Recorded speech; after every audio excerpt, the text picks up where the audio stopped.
which is fine. Now we're recording. So welcome to Micromajesty, the intersection of art and science, in the studio with Ivan Amato and Michele Banks.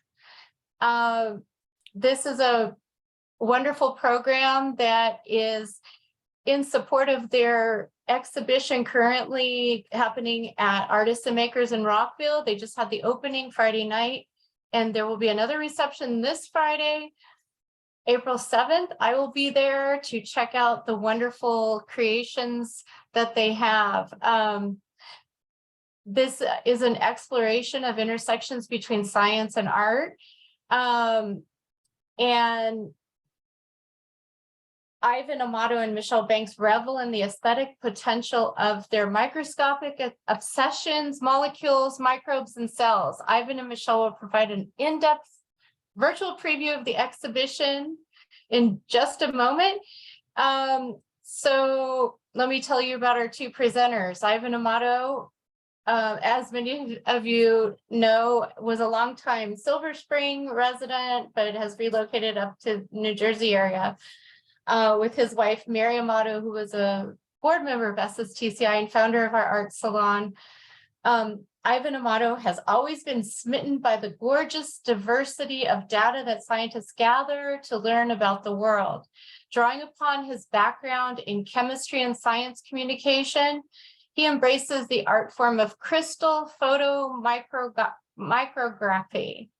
To create his pieces, Amato dissolves substances from table sugar to prescription medications, coaxes them to resolidify on microscopic slides, and then tours the slides to capture the resulting crystalline beauty.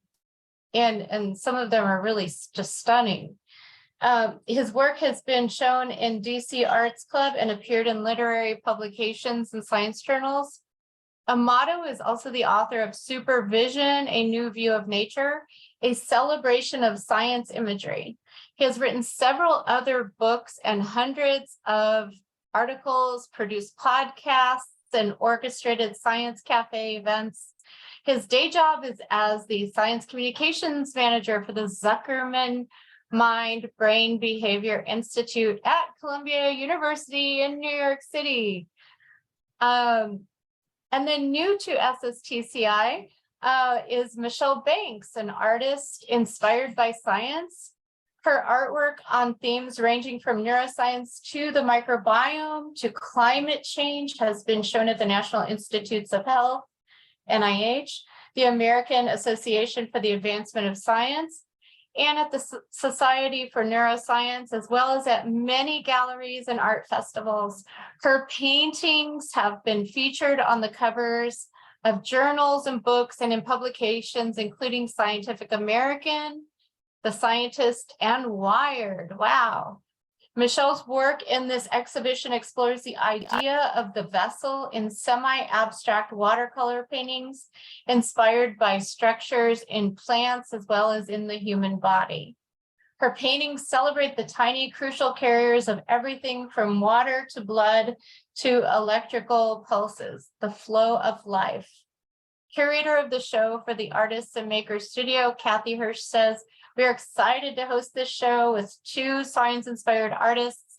It is sure to provide us an opportunity to see interesting and beautiful works with unique perspectives into our natural world." The show Micromajesty, Intersections of Art and Science runs now through April 26th at Artists and Makers. And we will have time for Q&A after the presentation. So let me bring on our presenter to start us off. Hello, Ivan. Welcome. Hey there. I'm looking for my, here it is.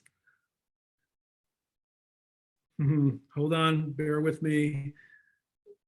Looking for my, to share it. But just put the cursor at the bottom of your video, below your video. And there's a green. It's not showing up in my list for some reason. Oh.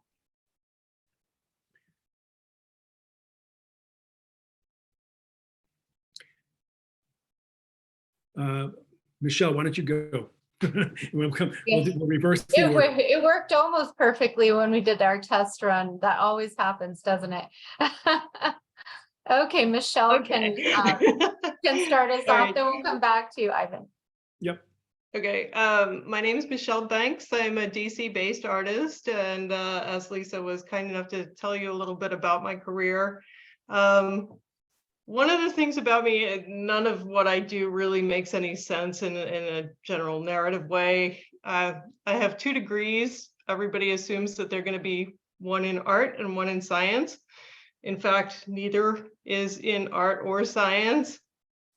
I started out in the early 2000s doing abstract watercolor and collage, and people started telling me that it looked like little things under the microscope.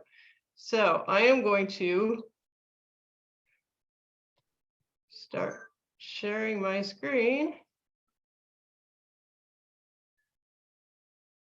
which I just, now I'm doing it too. All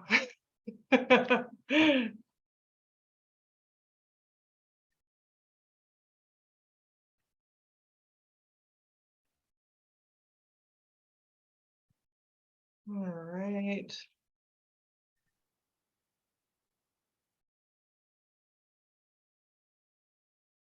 Are you guys seeing this?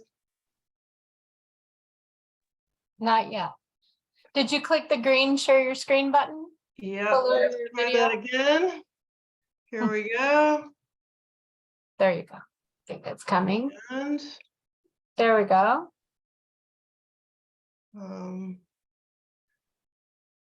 there's all this stuff at the top, so I cannot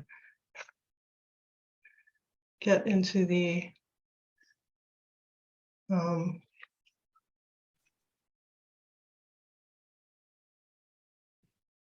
right.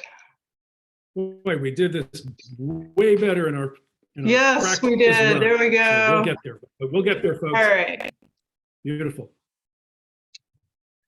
So this is just to give you an idea of where I started, is that I was doing these really abstract watercolors that were kind of a lot of wet in wet work, where you put down one color and you allow a different color of paint to just kind of bleed out and do its thing.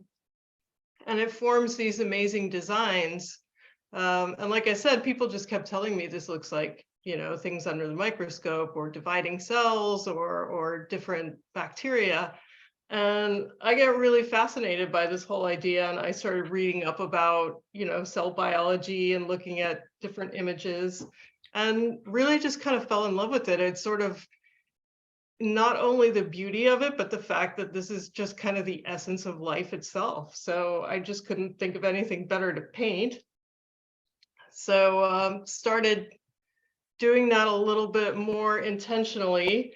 In 2011, I was invited to join an online sort of a joint venture called Maker's Market, which was started by Make magazine and Boing Boing. And at that point, I was still doing a lot of really abstract work, and they told me, we're not really interested in anything that's not nerdy. So that kind of gave me the impetus to kind of move more in this direction. I started painting lots and lots of dividing cells, as you can see. I kind of gradually started expanding my repertoire. I was doing viruses and bacteria and petri dishes.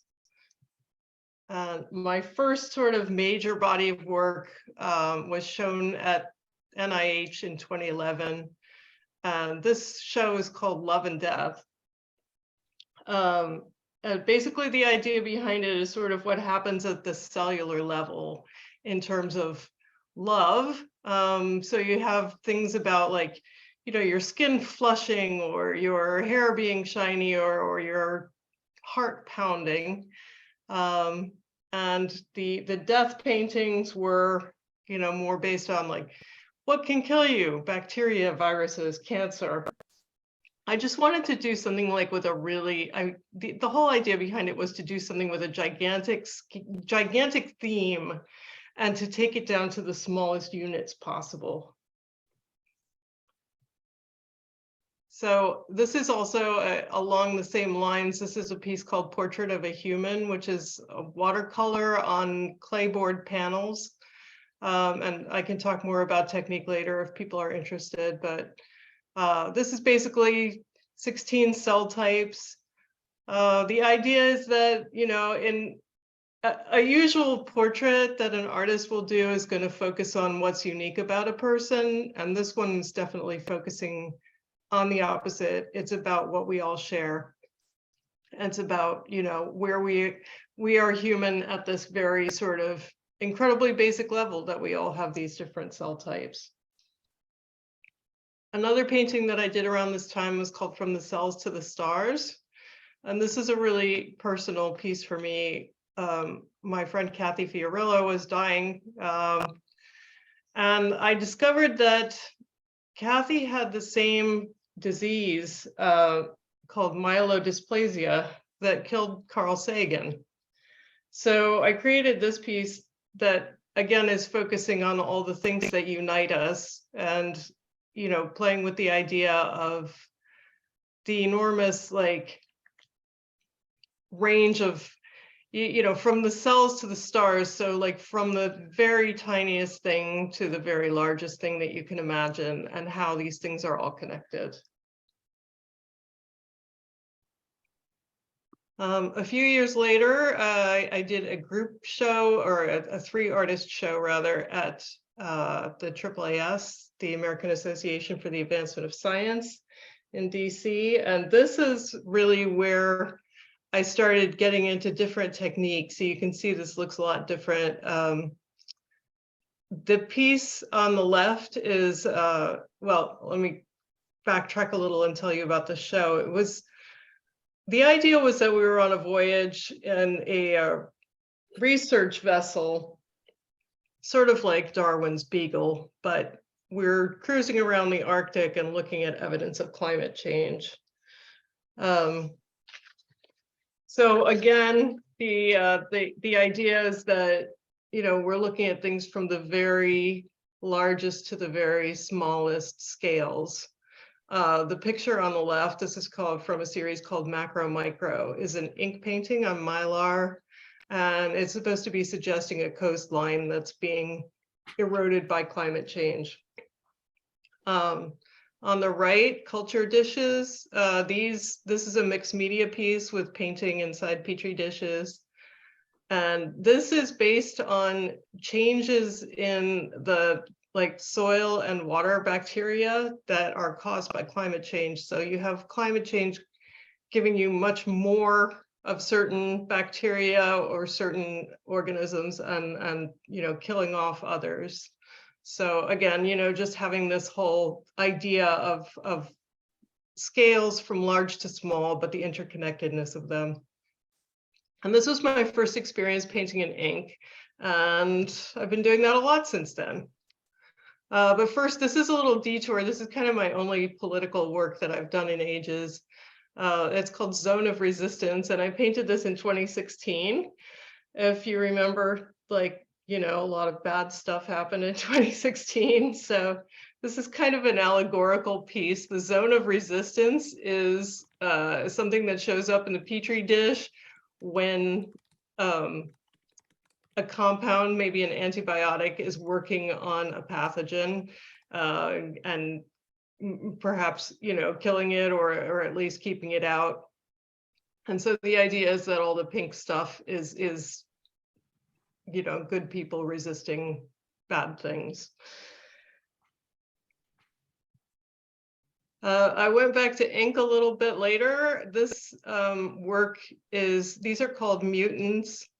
And in 2018, I did a short residency in Paris that was funded by a grant from the DC Arts Commission. So I was briefly the artist in residence at a fruit fly lab at the Institut Jacques Monod in Paris.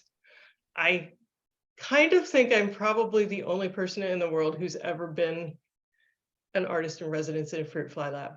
So that's one of my claims to fame. And I actually did learn how to dissect fruit flies. These particular ones, I had a show of some of my fruit fly paintings at Artists and Makers later on, but these particular ones are actually based on the work of Arnaud Martin, who is a professor at GW, who his lab creates mutant butterflies using CRISPR gene editing.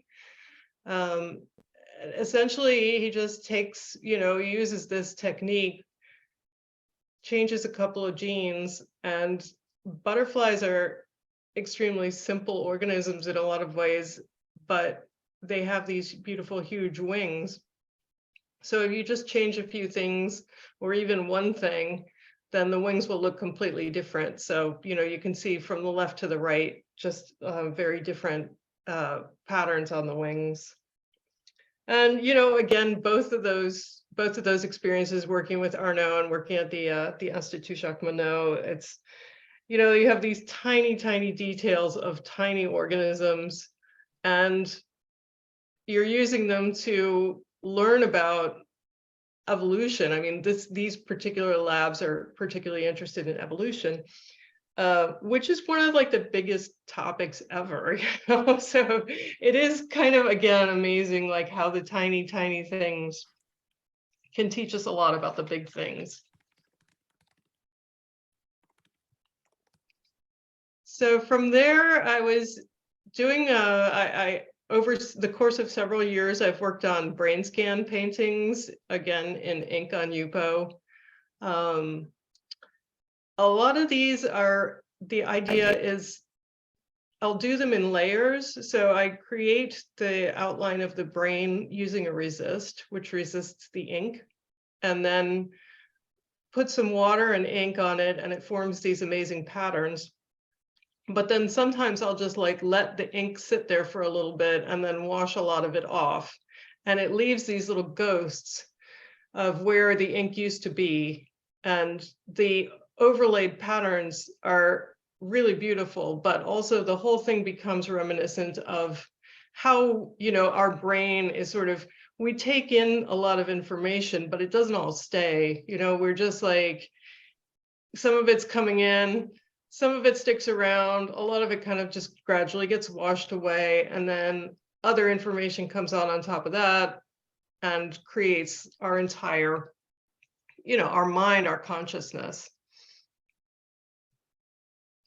So I moved on from that, and I started adding another kind of layer to it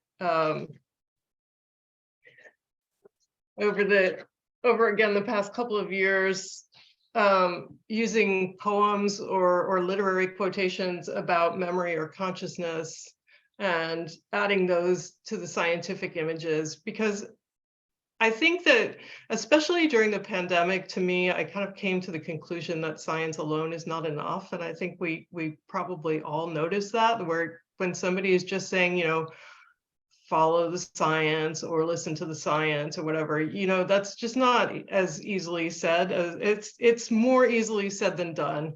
And I think that we need all of the arts and humanities to help us understand the science. So I'm trying to, do my little bit to bring those together, and just most of these are ideas about how memory works, or about the things that, the line between, say, dreaming and waking, things like that. And then this is some work from our show at Artists and Makers. I guess I just took the opportunity of, knowing that I was going to have a chance to put together a gallery show, to do something really quite different. I went back to watercolor. I mean, I've been doing watercolor all along, but I decided just stick with watercolor. I had been painting blood vessels. I actually did a commission for somebody who has a blood lab at Penn. And so I've been painting all these blood vessels, and I painted a lot of blood vessels actually during the pandemic too. I have a whole bunch of pretty depressing red and black pandemic art. It's on my website if you want to look at it. So this is a little bit, I just wanted to make it a little bit more abstract rather than be like, okay, I'm going to paint a bunch of blood vessels. So I just thought about the idea of vessels in general. And one of the things that has vessels is plants. And I mean, obviously, human bodies also have vessels. I included, neurons. But basically, I took the general sort of shapes and patterns of the vessels and kind of, freestyled them a little bit. So it's a little bit less representational than a lot of my previous science work, but yeah, it was just a kind of a new place to go, and we'll see where it takes me. People have been enjoying this work, and I was enjoying doing it. So, we'll see where that goes. I was going to talk a little bit, I don't know, maybe we can talk more in the Q&A about how I sell my work. I don't actually show in galleries that much. Since 2011, I've been selling online. The company that I told you about, Maker's Market, crashed after 6 months, which was very unfortunate. So I switched over to Etsy, and I've been there ever since. And I've been selling at festivals, I mean, even before then. But basically, yeah, I do probably, like, again, pandemic accepted, about 10 festivals a year. And in addition to that, I also sell at scientific meetings. I've set up at the meetings of the ASM, which is the American Society of Microbiology, the American Society of Virology, the American Society of Cell Biology, and the Society for Neuroscience. So some of these are just absolutely gigantic meetings, like the Society for Neuroscience gets like up to 30,000 people, which is insane. But those have been really, really good for me. And it's very gratifying because, I mean, people are just, it's hard to get scientists to go to art things. So it's good to bring it to them. And most people who work in those fields are pretty, happy and interested to see somebody who's creating art that is inspired by what they do, basically. And so along the way, I mean, I haven't really gone out of my way to do this, but I've gotten a couple of book covers. I did the cover for a novel where the main character was a malaria researcher. That's down at the bottom. The heart broke in. And I've just been invited to do some covers for journals, which is always really nice. And from about 2012 to 2015 or 16, I was part of a blogging collective called the Finch and P, which was started by a couple of geneticists. So the idea was that it was a pub for scientists, and the finch was Darwin's finches and then Mendel's peas. So at the Finch and P, I was kind of the art columnist. This is a Pinterest page of a bunch of the things that I wrote about for the Finch. Just in general, I think it's important to support the field you're in. So especially something that's kind of as niche as science-inspired art. So whatever I could find something that was interesting, that kind of grabbed my attention, that was science-y, I would write a little blog post about it and get it out there. So yeah, that's probably about it for me. I mean, I hope people have some questions. I am going to be part of a presentation at the Reach at the Kennedy Center on April 25th about is basically juxtapositions of art and science. Again, there's going to be 10 scientists and artists speaking there. Unfortunately, it's not on their website yet, so I cannot tell you where to go, but keep an eye out for that on the social media. And yeah, and it should be popping up. I think they said that the tickets will be available starting from 2 weeks ahead, so in about a week or so. And that could be really interesting. I'm really looking forward to meeting some other people who are doing the same kind of work. So that's it for me. Thank you. Okay, great. That was awesome, Michele. Can we stop your share so that Ivan can now share? And how's it going, Ivan? Looking good. Oh, okay, great.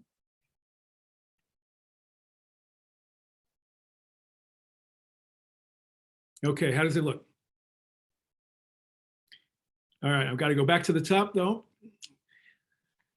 First of all, thank you everybody for spending some time with us this evening. Lisa, thank you for reaching out. Such a delight that you have done that. Also a kind of a double delight to be contributing again to this Silver Spring area.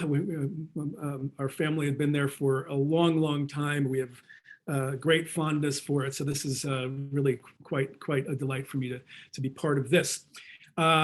So what I'll do is talk for about 15 minutes about kind of the origin story of how I got into this art form called crystal photomicrography, and really kind of essentially a story of my much shorter journey into the Sci art world, as we sometimes call it, compared to Michele, who's been at it for a long, long time. And Michele, I really enjoyed that presentation. Learned much more about your journey there. So we're starting here is just a little taste of what I have been treating myself to for the last 2 years or so. Images like this one, which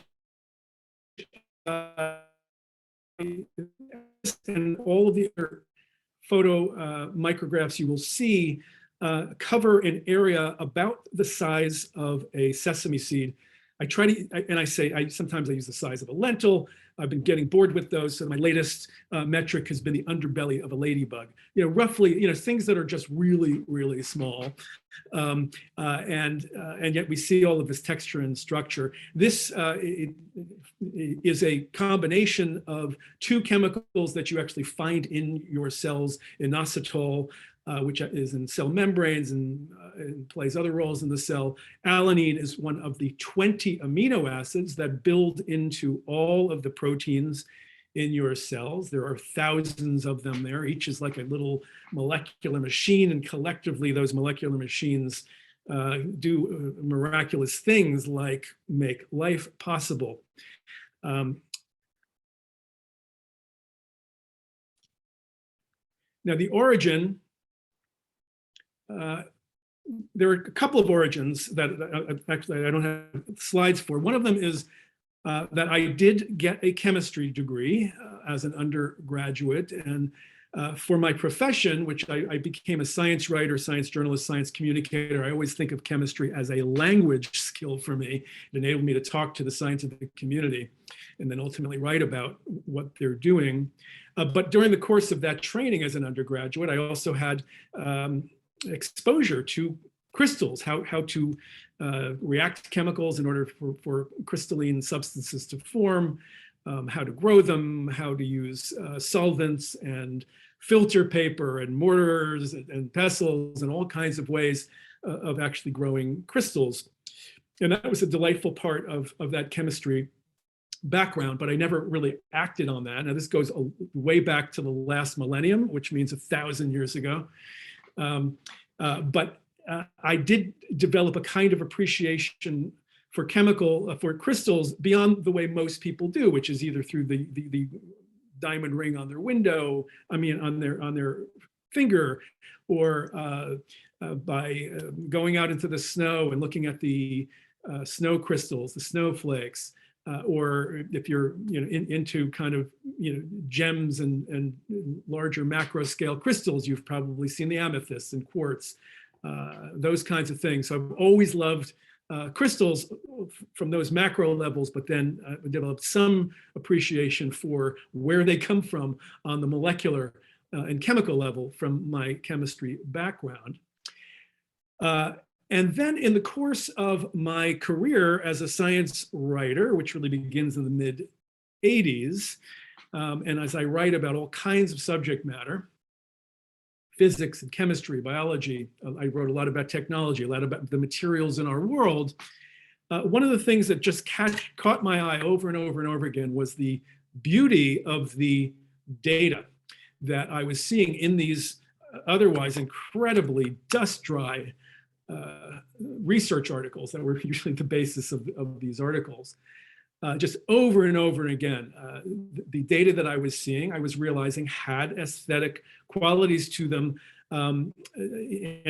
where I could judge them in just kind of the same way you might go to a museum and look at a Van Gogh or Rembrandt or any artist painting on the wall, and you use categories like what is the composition, what are the colors, the kinds of things that you draw on just to say, I like that painting or I don't. It moves me or it doesn't. And data kind of had those values for me, moved me enough that I wanted to share this, this bounty of data as art with a larger audience in that. And so I ended up working with the art publisher in New York, Abrams, on this book called Supervision, A New View of Nature, which spans, in a sense, in some ways it's a story of the universe. It's a big thing to say, but I say that because the first images start on the very smallest scales of our universe and our experience, which is to say subatomic particles, which is to say things in our universe that are even smaller than atoms. Some of you might have heard of tools like a particle accelerator and things like cloud chambers. And these are tools that enable us to sort of at least discern the presence of these tiny particles in our world, in our universe.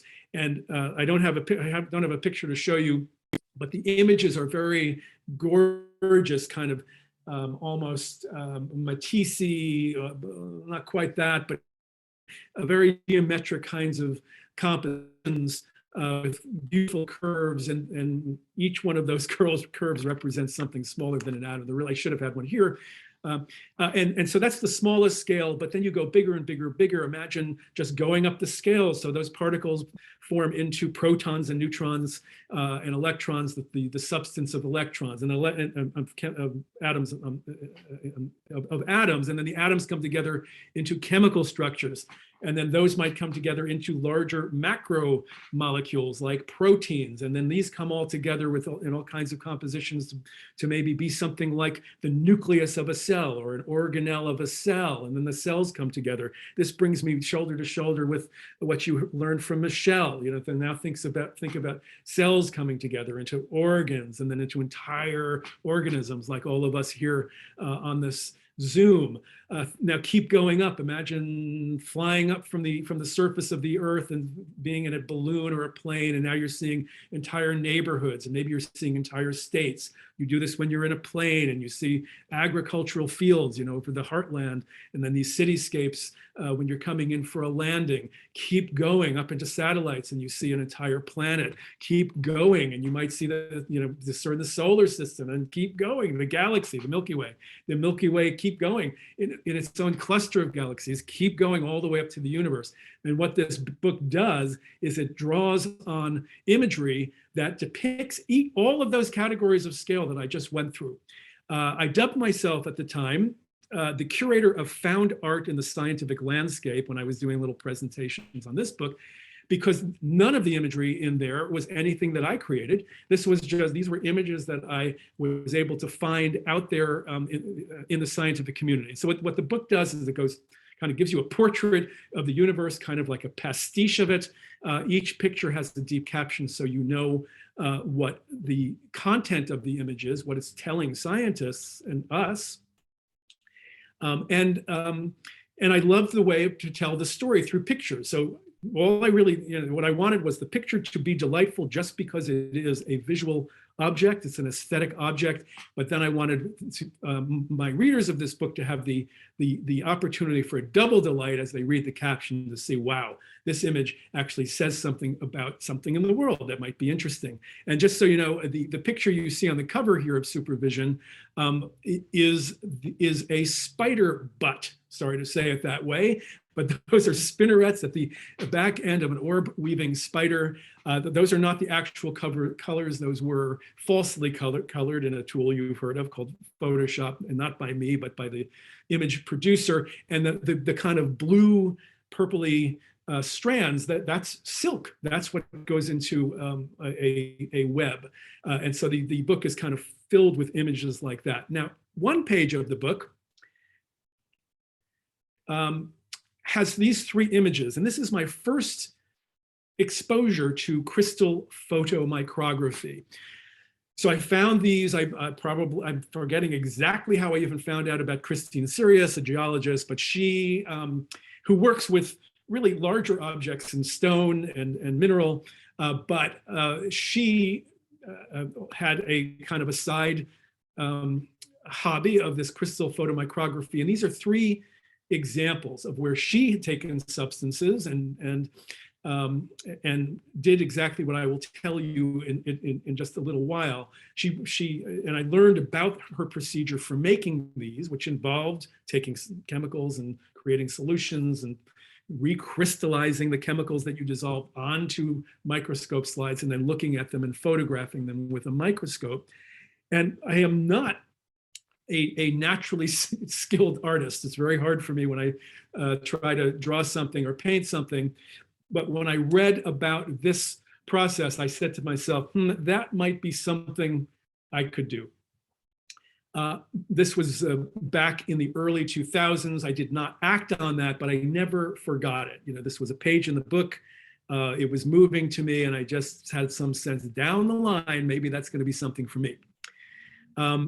And down the line, you know, something happened to the world. In fact, the worst thing that happened collectively in the world, in my memory, in my lifetime, which is the pandemic. Absolutely horrific thing. It's ongoing. We've lost loved ones. There are people with long COVID. This is not over. But this this sort of paradoxic side to it for many of us, where it has been catalytic in many ways. Societally, it's been catalytic, and it's shown us how we can work in different ways, which is why many of us are working at home or in hybrid kinds of formats, and why we're not commuting as much. Many of us started, baking sourdough and picking up, various kinds of activities we just hadn't done before because we had the time. In this case, I finally gave myself to buy a microscope and some slides and to actually try to do crystal photomicrography, which I had been thinking about from time to time, ever since I found out about it nearly 20 years ago. So what you see here is the setup that I've got. Now we're in a little apartment in Montclair. So this is actually in one end of my kitchen. There's a microscope there. You see there's some glassware. You see a couple of containers of the kind of chemicals that I'm playing with. Yes, it's a mess. I actually don't even apologize for that. And here is the first success after a lot of trial and error. It's interesting because this is a success with the thing that is easiest within reach at my dining room table, which is my breakfast table as well, which is to say the sugar bowl. And in there is table sugar. It's also known as sucrose. And then if you dig down into the chemistry of it, it's also known as a disaccharide. That means it's made of two sugars. And in this case, it's 1 unit of fructose, which is one kind of sugar, and glucose, which is another kind of sugar. There's a chemical formula to it. In all, there's about 45 atoms in it, in a very specific geometry. I like to think about this as a chemist. I like to take it all the way down and think about the actual sort of elementary units that are going into forming the crystals that then come into the crystals that form on my slide. So again, the image you're seeing here is about the size of a sesame seed.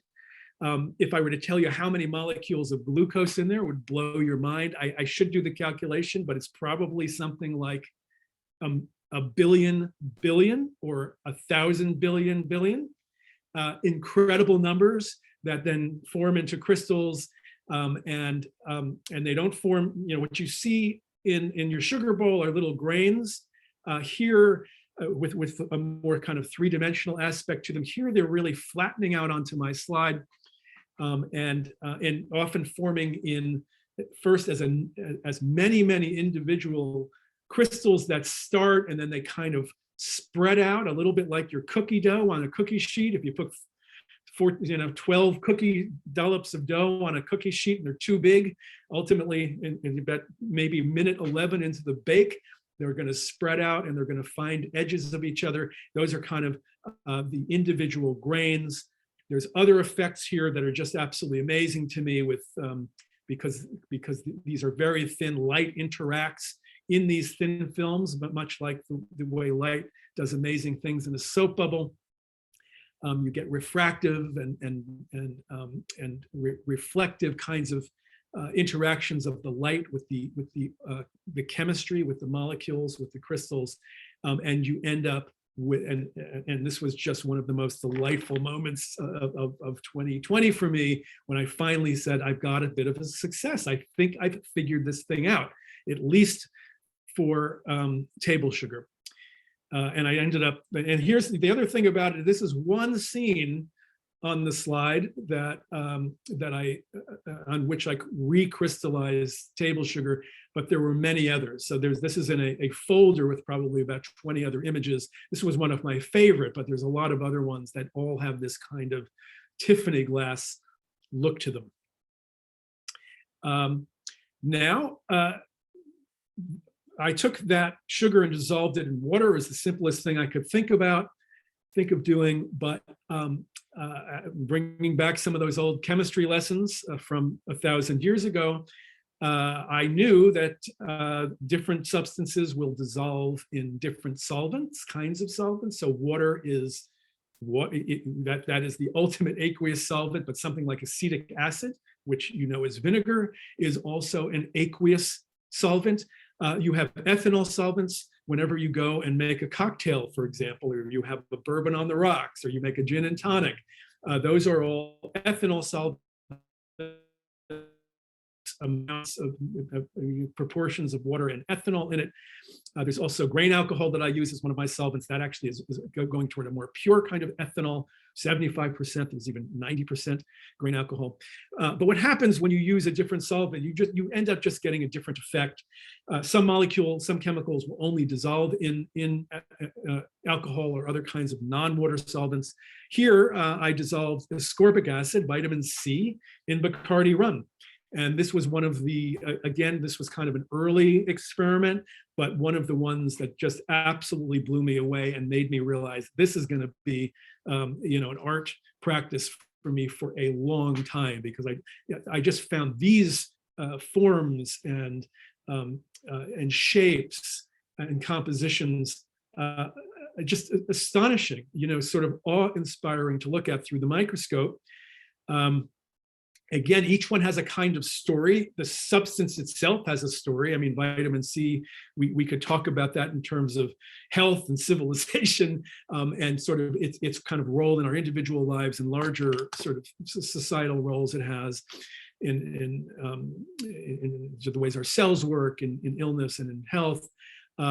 But here now we're bringing out a kind of aesthetic quality that we can only see by taking these steps in chemistry and then using optics, and one of the seminal tools of science, the microscope, to kind of discern, to give us access to the kind of beauty that actually does exist on these scales that are much smaller than our unaided eyes can access. So different substances, different solvents. Trying to move forward. It's not moving forward for me at the moment. Let's see. Oh, it was just thinking. Our computers are thinking. The third element I'll bring in here is light. So this is a light microscope, a light optical microscope. And I discovered, and this at this point also in discussions with like-minded artists who also do crystal photomicrography, I've discovered a wonderful community of people who do this. I learned about using various kinds of optical elements like polarizing lenses or polarizing filters. And these, when you put these in the path of the illuminating light, the illuminating white light, it conditions the light in really amazing ways so that the light interacts with the crystals that I grow on my slides. in ways that bring out the details of those crystals. It brings out the facets, the grains, the colors in ways that are quite unpredictable. If I take two polarizing filters, imagine taking two of both lenses of your sunglasses, stacking them together, and then just rotating one of those lenses 5 degrees, 10 degrees, 20 degrees. That can actually change the entire palette of colors that I see from the same sesame seed spot on a microscope slide. So I began to play with those. Another optical element is called a retarder. That conditions the light in a different way. It plays with an aspect of light called the phases, the phase of light. It has something to do with that curvature of light. There's this kind of wave action of light that we know about. And a retarder can be as simple as a plastic packaging around your cracker box that you just bought from Whole Foods, and that will change the aspect of light and the way it interacts with my crystals. And that too is kind of another parameter, another little knob I can play with as I seek aesthetic, wonder out of the crystals that I've grown and am looking through. This just represents where I had come to as I started to have some more successes, and I'm trying this substance and that substance. If you start doing this, you want to try everything, right? So I went into my medicine cabinet and just started to take out pharmaceuticals that most of these in these cases, ones that were long expired, and started to now bring my chemistry back in and kept taking an old mortar and pestle, grinding them up, dissolving them in solvents that I would discover were better or worse for a particular substance I'm after, using filters to get rid of the insoluble things. The world of possible chemicals to dissolve and recrystallize. So I've done acetaminophen, Tylenol, cetirizine, which is Zyrtec. A friend who had just had a heart surgery gave me his drug regimen, which was a small baby aspirin, clopidogrel, which is Plavix, that's a blood thinner, and Lipitor. And I created a bunch of crystal photomicrographs that then, in a sense, depicted this drug regimen, which I'm sure he was not happy to have to include in his life, but showed them in this kind of aesthetic dressing, that otherwise would not be possible to see except through this kind of technique. So again, we've got different substances, we've got different solvents, we've got different optical techniques for bringing out the details of the crystals that I grow on the slides. And now this kind of mirrors a little bit of what Michele was saying when she began to, take the artwork out into the open. Now, ever since I began having successes with these, I would post on my social media channels, like Facebook and LinkedIn and Instagram, these things that many of us use and know every day, for better or for worse. I was getting, and it was delightful for me just to share that with my online communities. That in some ways was enough. But what happened is the world did start to respond in ways that were very exciting. So my very first show is a really fun one. This was in August of 2021. Some friends of ours in College Park, Michael and Judith Cotter, some of you I know who are on this know them, who are in this Zoom session know them. They are catalytic, wonderful human beings. When you are with them, you feel 1,000% more creative than when you're not with them. And they set up a tiny free art gallery in their front yard in College Park. And Judith really is the curator. It's amazing how much work she puts into this every couple of weeks. A new artist is in there. She gave me this opportunity to put some of my works in there, some of my early works. And you're just seeing through the front of the tiny free art gallery. The thing that you actually see in the image you can see in the back is another vitamin C image, one of the early successes that I had. And then you can't see there, but there are also small versions of these on the walls. And we have little people in there who are museum goers. So it was kind of a fun construction to make. And we had an opening there on their yard, and it was just absolutely amazing experience than to talk to people who came to that opening and just hear their responses gave me a lot of strength to then move to yet a kind of another level of the sharing of art. In this case, even experimenting with the possibility of selling the art, which I have to say is a mind blow. I just never ever thought that I would be in a place, in a space, have skills, have something to offer in the art world that other people actually might want to buy and put on their walls. So this was an opportunity that I had to join probably about 20 other artists at the Arts Club of Washington in a group show that was organized by a wonderful artist who also is inspired by cells from an amazing early story where she saved her sister's life when they were both young as a marrow donor. And that inspired her to really learn all about cells. And then this corpuscular sort of motif of the cell became very important for her throughout her art life. But she's also a community builder, Nana Bhagavadze is. So she invited me to be one of the participants in this art show.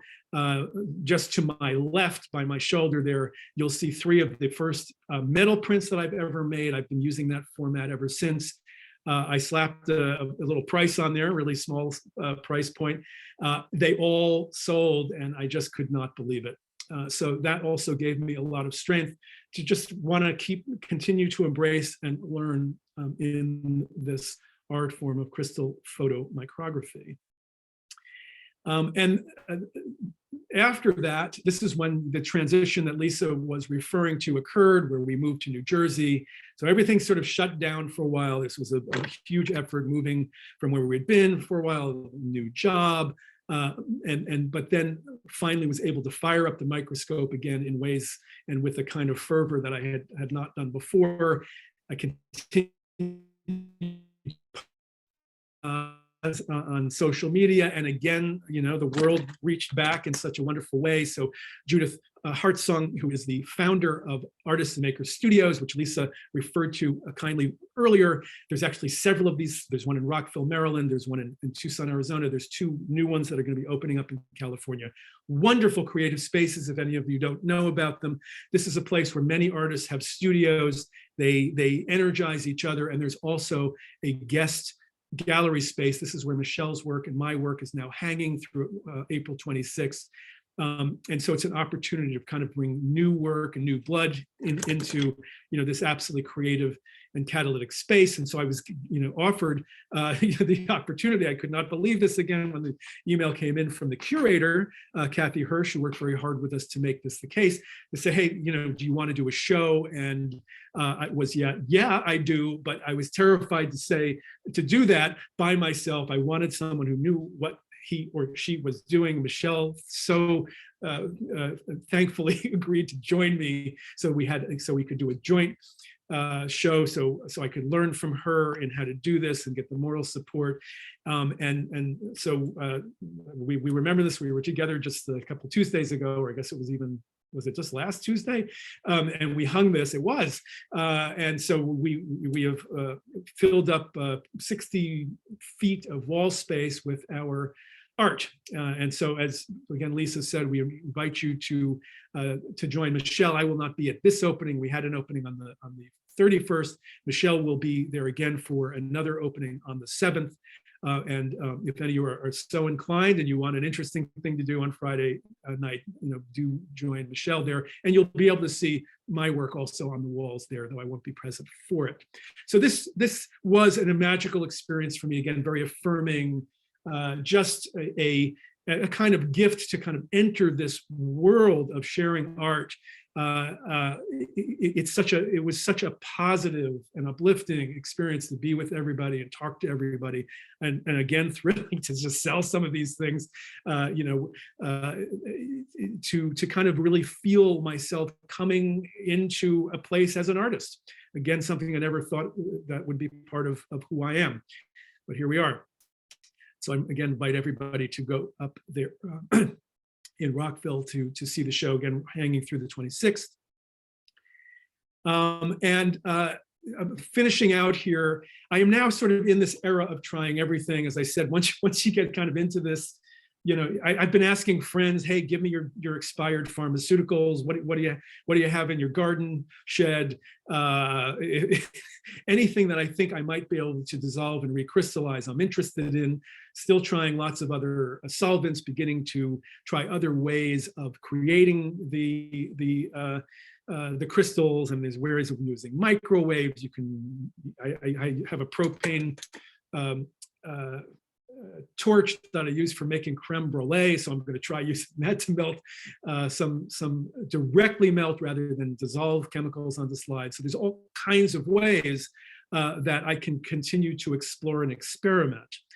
And I'm just going to finish, with a couple of personal lessons from this experience of embracing this art form, and kind of making it really, in a way, part of my life. A week won't go by where I won't be at the microscope. So one of them, goes back to the earliest thing I was saying about scale, and how we kind of are familiar with the human and somewhat larger scales of phenomena. I'm thinking about just other human beings who are gorgeous. We find each other very attractive and interesting. It's springtime, and so we're seeing flowers all over the place, and just we see beauty there. We see just beauty in landscapes. We've been treated by the astronomy community to an unending, sort of gallery of gorgeous images from tools like the Hubble Space Telescope and now the Webb Telescope. So we've seen beauty from sort of our human scale on up. We see it less often going down in the other direction into the small scales. And so I am just reminded by what I'm doing that there is hidden beauty everywhere. And in the irony of even finding something like I've also worked with some of the opiates that have been destroying thousands and thousands of lives in the opioid crisis over the last decade or I have crystals of oxycodone and codeine, for example, and I'm exploring of ways of kind of perhaps using these imageries as another way of just discussing what these kinds of substances mean in our lives, for better or for worse, because these are pain relievers, and they are also substances that we do need to alleviate pain, physical pain in our lives when it's there. So hidden beauty is everywhere. As I was saying before, the possibilities are without limit. I just can't believe that I found something that I think I could take to my dying day and do something new every day, right? So the possibilities are without limit. And then finally, there's a phrase that's come to mind as I've done this, which is that, and I'm saying this in the context of my crystal photomicrography, but I think it actually applies throughout our lives, pretty much in every aspect of our lives, and that is that everything matters. So what I mean in the crystal photomicrography sense is it matters what chemicals I am using and trying to dissolve. It matters how much I am trying to use in a particular solvent and a particular amount of solvent. It matters what solvent I am using. It matters if I cleaned the slide that I'd used before well or not, and with what kind of soap I used. It matters if there are dust particles or fibers on that slide. It matters if the slide is at a tiny little angle or not. It even matters if it's humid out, I think. It might even matter if it's Tuesday or Thursday, but I think everything matters. The aspect, the joy of that is what it means is even if I try to duplicate something, because sometimes I'll have a slide that is just a golden slide. It has given me 60, 80 gorgeous images, and I want to replicate that, but I never will be able to. Each time I try something, even when I try to do it the same way, I'm going to get a different slide. And that is an absolutely exciting reality of this particular art form. And with that, I believe I can close. I'm reminding myself here, nothing but gratitude across for a lot of people. My predecessors, in the crystal photomicrography arena, who have, done a lot of the bushwhacking. I'm learning from them and trying to build from what they've learned. All of my teachers, we should all embrace our teachers. So this goes all the way back to, a lot of my science teachers, my organic chemistry teacher, Dave Roberts, who is not here, but has been very supportive, friends and family, the arts community. And in some ways, I have to say, I almost call myself a pantheist. This is what my art book was about. It is that the Big Bang unfolded in ways that have given us all of this phenomena in all the way, as I was saying before, from these subatomic particles, all the way through the chemistry that is the substance of all of us and all these crystals that I've been talking about, all the way up to these gems of planets and galaxies and everything else. And it could have unfolded otherwise. So I do want to actually express, weirdly perhaps, but my gratitude for the Big Bang and how it has unfolded. With that, I am going to hopefully stop sharing. I think I can do this better this time. Actually, let me exit out. Am I unshared? No, but I can. Oh, no, here we go. Stop it. Okay. I'm unshared. Okay, and so with that, I've completed what I wanted to say from those slides, and I'm happy now to go into a Q&A, if that's where we're going, Lisa. Great. That was such an excellent presentation from you both. And we've had I had some private questions as well, but I've encouraged folks to ask you directly.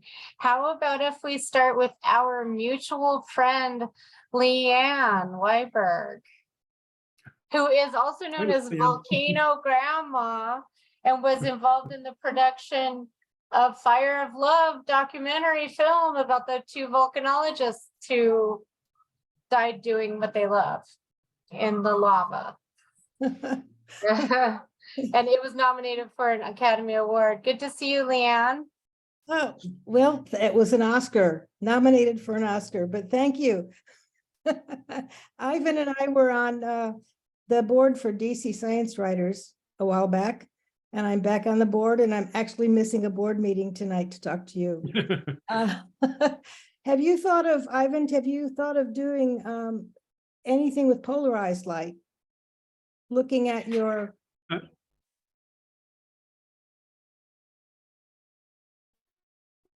Absolutely, yes. In fact, most of the images that I decide to take a picture of with a camera that is mounted in one of the tubes of my microscope, so that camera sees what I see through my binocular eyepieces. I almost always am using polarizing filters. That's what I was referring to when I was talking about sunglasses. So I put those in the way of my illuminating light path, and that changes the way the light, changes aspects of the light, so it interacts with my crystals in the ways that really bring out the more astonishing and aesthetic qualities of the crystal. So it's a regular practice for me to use those filters, those lenses. Okay, well, that's what maybe you and Michele can share ideas, because geologists produce some very amazing thin sections looking at identifying minerals in rock cross sections and thin sections. And I can see, Petri dishes are great. And I think that was brilliant, Michele, to embed into a Petri dish used as a frame your watercolors. But, think about looking at some rock thin sections too. Right. I should say, Leanne, that there's a whole community of, I guess they might be called petrographers, but geologists who do these, as you say, do the thin sections, and they too have an arts community, and they share, and there's a real kinship to what you saw from my work with theirs, though theirs is generally cutting thin films from some of the minerals you might have heard of. Right. So it's spot on to bring that up. Right.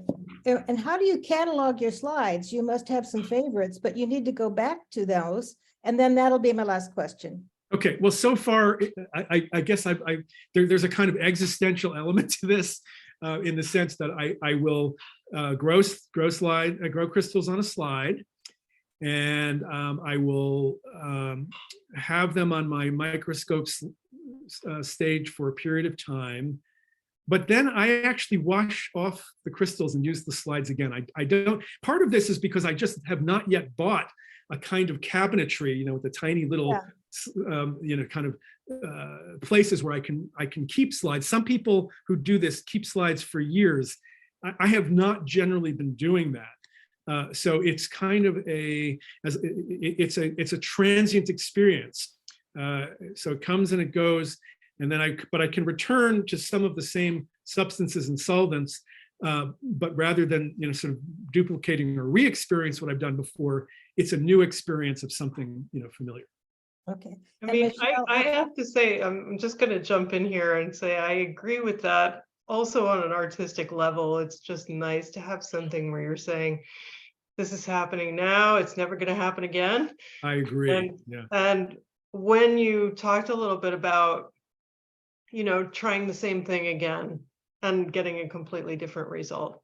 There's there's a quote, which is attributed to Einstein, that he, says, doing the same thing over and over again and expecting a different result is the definition of insanity. It's actually the definition of watercolor. And I think it sounds like it really applies to your work too. I mean, I do the same thing over and over and over again, same color, same, paint, same everything. I'm never going to get the same result twice. And that's part of the beauty of it. Okay, so as long as we don't expect the same result when we're doing the same thing, we're not insane. Right. Okay, that's if we did, then your definition would say both of us. This Fair. is Anne signing off, but Michelle, I look forward to hearing your answers to other questions because you do some remarkable work. Well, Thank thank you. you. Thanks for your questions, Dan. So somebody, Okay, I see Sylvia. Is it Sylvia that has Yeah, her hand raised? Ivan's mother. Yeah. Oh no, that was Leah. Hey, Mom. Sorry. I just want Where to. did she go? Wait, one moment. Let me just find you again. there she is. Sometimes it jumps around here. We see her. I know, but on my screen it's different. It's different on everyone's. Girly The lady. layout. I have to. There she is. There she is. I just Good, want to good say- job, Mom. Yeah, good. I just want to thank both Michelle and Ivan for this wonderful presentation of showing us what's underneath that we never see. It's so wondrous. And I really have not heard how Ivan does these things until just now. So it's been very, very exciting to see it. And thank you, Ivan, for inviting me. Well, thanks for joining us. Thank you, Lisa, for doing this. Thank you so much for joining us, Sylvia. Okay, and Gail has a question. Let's see where Gail, I'll bring Gail on. Gail. Hi, Ivan. Hi, Michelle. Oh, Gail, there you are. Hey, we used to work I'm together. so sad I missed the opening. I wanted to go, but believe it or not, I'm working for NIST again. Look at my messy hair. Anyway, my question is for Ivan. I've known Ivan for a very long time, and I love his images, and we're like image crazy, both of us. And I even bought a microscope. It's over there. But I still haven't been able to use it because I haven't had enough time yet to figure out how to use it. But my question for Ivan is, most of your prints seem to be pretty small, and they would be beautiful wall-sized.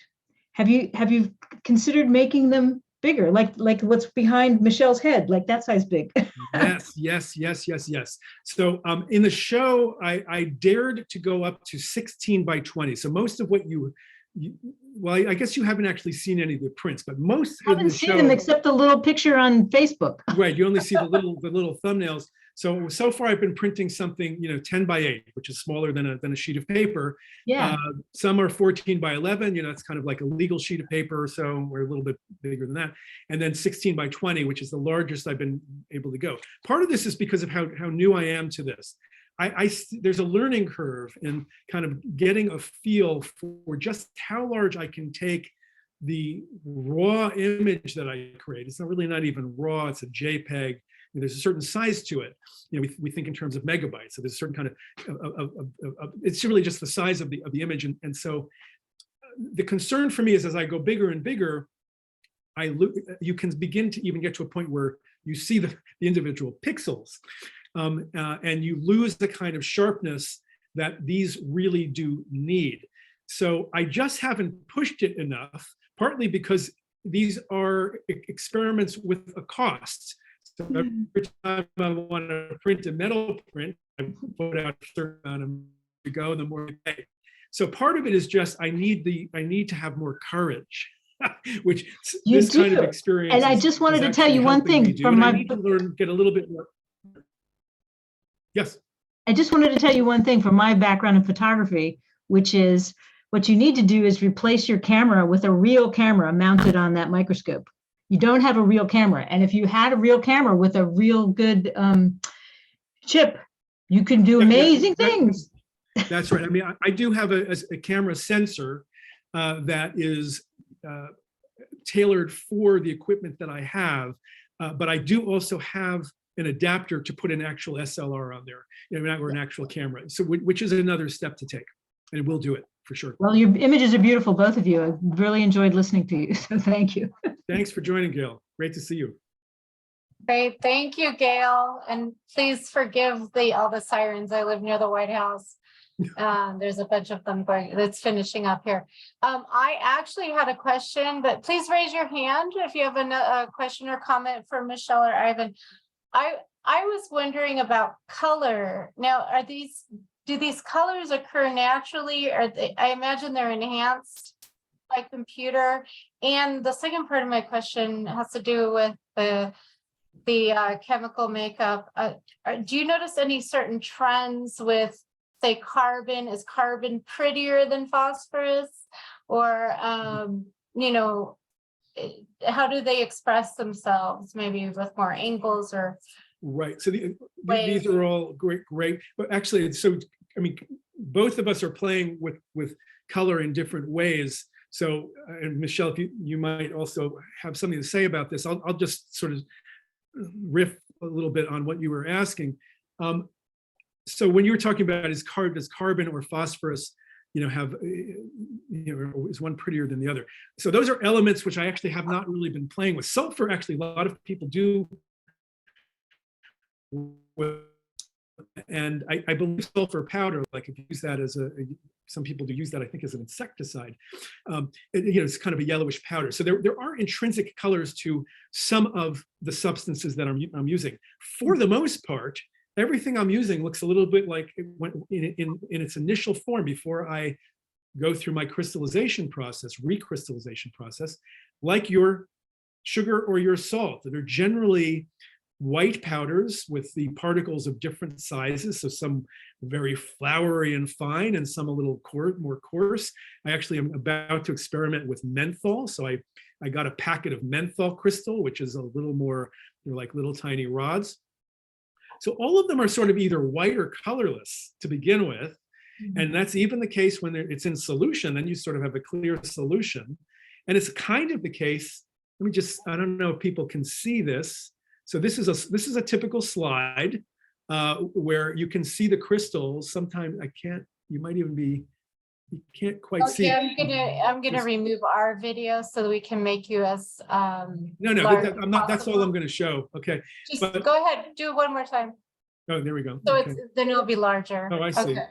And you can even see a little bit in there, some texture, and each one of those is a potential for an interesting view.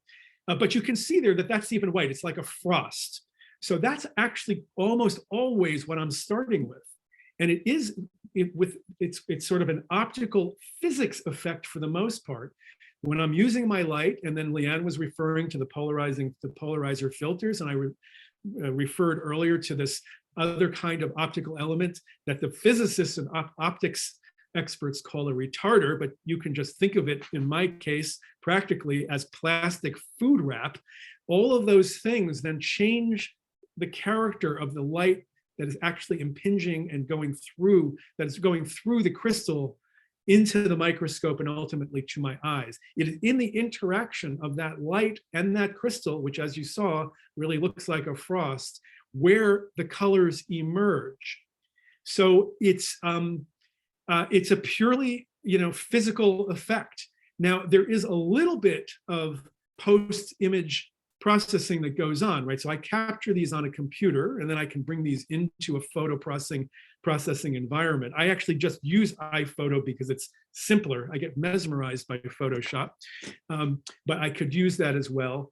And there I can toggle things, right? I can play with the apparent exposure.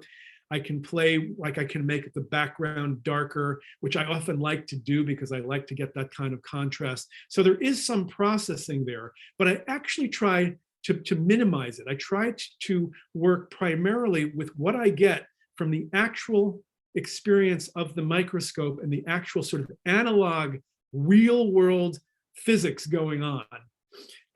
But I have to say, I like many photographers, I will want to optimize. So I might get an image that feels a little bit drabby to me, and there are ways that I can actually pump that up, and I will take an opportunity to do that. Okay, great. And Donna has a question. If we could get you to unmute, Donna.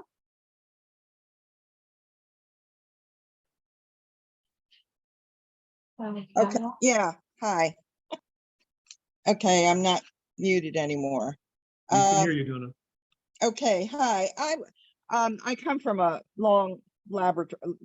I retired as a virologist from laboratory and worked at FDA. So I was curious when the other woman was discussing using a new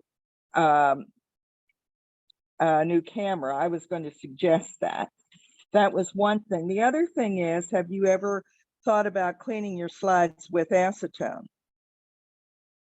I have not done. I'm just using regular soap and water. So tell me about acetone. No, What the advantage of that might be. Clean your slides with acetone and you'll get everything off. Oh, so that's an interesting thing you're pointing to, though. There can be advantage. This is where that everything matters idea comes in. I'm going to try that because it's just interesting to see what happens. But yeah, I actually think that some of the residual dirt on my slides is partly responsible for some of the imagery that I actually like. But it's an experiment. Yeah, if you want clean slides, use acetone because that'll get all of the oil off and everything else, and then you can just photograph the images that you have. And the other question I had was, did you ever think about using a fluorescent light on it? So this gets at what I was saying, that I've only just begun. So there are different ways there are different kinds of microscopies, and as you're referring to, fluorescence microscopy. Right. So right. which by the way is fluorescence microscopy in the biological world. It's just unbelievably gorgeous. Yes, it is. Millions and millions. Maybe that's what you did, but yeah, that arena. So it's an interesting idea to see how that might work with crystals, with sort of mineral samples. Haven't done it yet. I don't know if I've got the equipment to do it, but that's something to explore. Sure. Yeah, sure. For sure. Thanks. Thank you. Okay. Okay, great. Thank you, Gail. Acetone gets rid of everything, I guess. Okay, Susan, would you like to make your comment with Oh, sure. Yeah, sorry for interrupting earlier. Yeah, that dirt on your slide can leave nucleation sites for subsequent crystallization experiments. So it can affect your subsequent artwork. Indeed, yes. And I actually wanted to ask Donna, what type of fluorescence did you do? What type of wavelengths were you using and detectors were you using? I don't know much about biological microscopy myself. Well, it has different ranges. It's just a different wavelengths but I used to use a fluorescent dye to contrast to the other things that to pop out a virus or something like that. That was, well, you can't see it. I wondered what magnification he was using. That was the other question I had. Oh, How high? so these are sort of in the kind of tens up to in the low, like 100, 150 in there. Okay. So not super high, but also just, Susan, want to go back to what you were saying about the nucleation site. So one of the things I do think about, and this will take a lot more probably collaboration, but the idea of deliberately patterning nucleation sites. So, think of tiny, dust specks or something, deliberately patterning them on the slide to have a little bit more control over just, where the crystals are forming and growing, and just to see what might happen there. But that's something for when I retire. I can tell you that I used to work in the semiconductor industry, and that brings pictures into my head of like lithography and us printing Yes. transistors onto a chip. Anyway, Right. yeah, Okay. basically you're doing some kind of like artistic lithography instead of Exactly. engineering I love lithography. that. I love the way you put that. I see that Leanne has a question for Michele. Leanne, can I bring you back? Where did you go? Okay, great.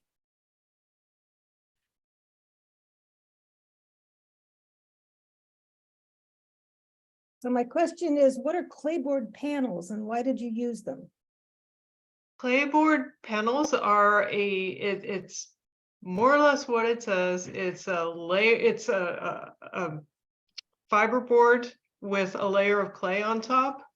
And you can get all sorts of different ones for different media. Like there are ones that you've probably seen before called a scratch board, where it's a black surface and people just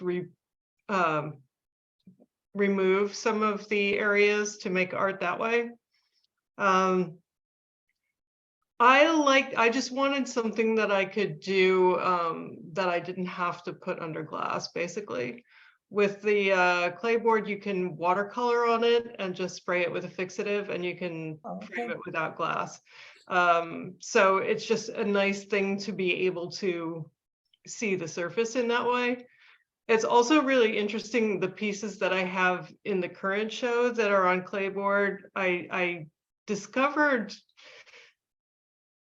different things about it, that it really just absorbs the paint a little bit differently than watercolor paper does. It's been a while since I've worked on it, and I really liked just using the uneven absorption to allow it to make sort of really organic looking patterns. Well, they really look nice. One final question. The one behind me is also clayboard. Okay. What's next for you? You liked watercolor, but you keep trying other avenues, but you want to try anything else? And I'll take that question off the air. Yeah, I don't have a big plan right now, because I actually literally just started on this whole vessels kind of project only this year. All the pieces in the Rockville show have been painted in the last couple of months. So I think I'm going to continue exploring that. I will probably be showing at the Society for Neuroscience meeting in the fall, which means that I'm going to have to paint a lot of brains. So sometimes what I paint is driven by what I want to paint, and sometimes it's a little bit more market driven. So yeah, I'll be painting a lot of brains and brain cells. Oh, yeah, you can do Here Is Your Brain on Drugs. Right. Well, Here's the I've collaboration. I've done a couple of versions of that. I've done opium poppies in the brain, and I've done coffee stains. Yeah, so yeah, variations. I try to think of like lots of different variants of what's going on in the mind. Thanks, Lisa. Okay, thank you, Leanne. Okay, any final comments or questions for our presenters? I did. I want to go throw ahead, out here Michele. that Ivan really showed me up, because I thought that cells were pretty small, but he's got subatomic particles. I'm like, okay, I'll paint subatomic particles, fine. Well, although, you know, I'm probably a million times smaller than you with the chemicals. Then we have to go like another billion times smaller for subatomic. So I'm not quite doing those. Yeah. Yeah. Okay. I guess So, I but was still way I smaller was than thinking you. of your book, but yeah. Oh, that. Yeah. And speaking of your book, where can we find that? Well, I get, you know, my books did not fly off the shelves. There's this one I think is still available on Amazon. Certainly used ones, but it's not in print anymore. It goes back to 2003. So that would be a place to find it. Yeah. Okay. Okay, so it's not at Makers, Artists and Makers. There is not a copy there. That would have been a good Okay. idea to bring up. Yeah. Okay, any final questions or comments for our presenters? I see, before we close, I just wanted to read Busy Graham wrote such an inspiring and fascinating presentation. Ivan and Michelle, thank you so much. And thank you, Lisa and SSTCi for hosting. I look forward to seeing the exhibit at Artists and Makers Studios. Very sorry to have this opening. P.S. So great to meet your mom, Ivan. I second that. Moms are the best. She's And worth meeting. Yeah. yeah, so she's she did a great job. And I will look forward to meeting Michelle this Friday at Artists and Makers. Can you tell us a bit more? What time is the second reception on Friday? It goes from 5 to 9, so there's plenty of time. And there are a couple of other shows in the Artists and Makers complex also. So, you know, there's lots to look at. But I'll be very happy to meet people and explain and, you know, or not explain. Just It's really fun to go talk there. about the work. Well, it'll be exciting to see your work in person and meet you, and sorry we'll miss you there, Ivan, but I know you're physically Yeah, so away, but your heart is still with us here in the That's DMV. exactly right. Well, thank you so much to Michele Banks and Ivan Amato for a wonderful presentation, and we look forward to having you back as you progress in your work. Your very Thank you very much. exciting, interesting work. Thank you again, everyone, for joining us. Thank you, everybody, for Thank being you here. so with us. much, and thanks everyone for coming. Thanks, Lisa, for making it happen. Really Thank nice. you. Great.